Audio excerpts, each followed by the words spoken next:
রাত পোহালেই আমার বিয়ে, আর এইদিকে আমার না আছে একটা গায়ে হলুদের লেহেঙ্গা রেডি, না আছে মেহেন্দির লেহেঙ্গা, না আছে আমার কোনো বউ ভাতের লেহেঙ্গা রেডি। কি যে করবো, একটা নাজেহাল অবস্থা। কারণ এতদিন ধরে তত্ত্বের জিনিস কিনতে কিনতেই আমাদের মাথা থেকে বেরিয়ে গেছে, আমাদেরই তো কিছু নিজেদের জন্য কেনা হয়নি। আর আরেকটা সব থেকে বড় গুড নিউজ কি জানো তো?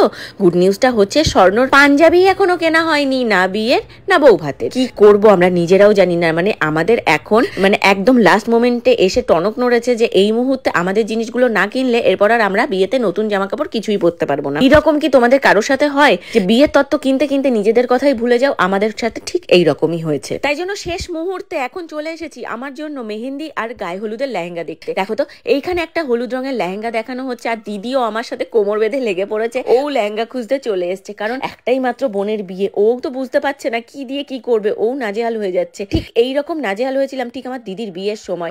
আজ থেকে প্রায় 8 বছর আগের কথা মনে পড়ছে। দিদির বিয়ের সময়ও ঠিক এরকম নাজেহাল অবস্থা হয়ে গেছিল। প্রত্যেকটা বাড়িরই হয়তো একই ঘটনা। বিয়ের আগে আগে এতটাই গায়ে হাওয়া লাগিয়ে আমরা ঘুরে বেড়াই যে হয়ে যাবে সবই হয়ে যাবে। তো তারপর গিয়ে কি হয়, লাস্ট 2 মাস আগে থেকে যেই শপিং করাটা শুরু হয় তখনই যেন মনে হয় কি যেন একটা হয়নি, এটা হয়নি সেটা হয়নি। আমাদের সাথেও ঠিক সেই রকম হয়েছে।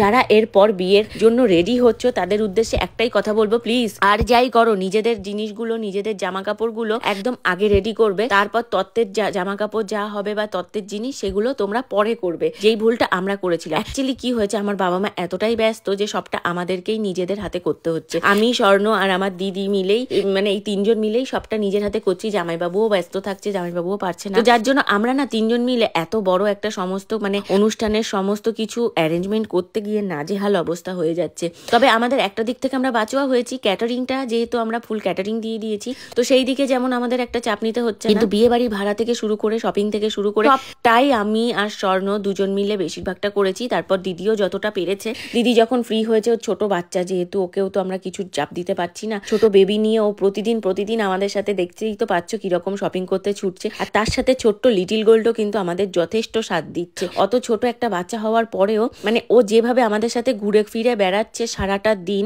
কোনো রকম কোনো ডিস্টার্ব করতে। আমি সত্যিই বলছি যে তোমরা যারা এরপর বিয়ে করতে যাচ্ছ তারা নিজেদের জিনিসপত্র, নিজেদের যে জিনিসগুলো সেগুলো আগে কনসেপচুয়াল যদি করতে চাও তো কনসেপ্ট ওয়াইজ সেগুলো আগে রেডি করে ফেলো। না হলে শেষ মুহূর্তে আমাদের মতন এরকম নাজেহাল অবস্থা হবে। কি যে নাজেহাল অবস্থার মধ্যে আমরা রয়েছি একমাত্র আমরাই জানি। তো যাই হোক, কোনোভাবেই আমার যখন হলুদ কালারের লেহেঙ্গা বা গ্রিন কালারের লেহেঙ্গা পছন্দ হচ্ছে না, শেষমেশ আমি ডিসিশন নিলাম যে আমি অন্য রকমের কিছু ড্রেস পরবো, বা যা আছে আমার কাছে সেগুলোকেই আমি আমার মতন করে কাস্টমাইজ করে পরবো। তারপরেও মন মানছে না। লাস্ট একটা জায়গায় এসে দেখো ওদের সমস্ত লেহেঙ্গার কালেকশন আমি খুঁজে বার করাচ্ছি যে আমার মনের মতন যদি লেহেঙ্গা একটা পাওয়া যায়। তাও হচ্ছে না। কারণ কি বলতো, হাতে সময় অনেক কম। এই কম সময়ের মধ্যে আমি কোথা থেকে কি রেডি করবো সেটাই হচ্ছে আমি মাথায় আনতে পারছি না। আমার এই সমস্যাগুলো বললাম না, একমাত্র তারাই তোমরা বুঝতে পারবে যাদের আমার মতন এরকম সেম ডেটে বিয়ে বা তার কিছুদিন পরেই বিয়ে। কি ঠিক বললাম তো?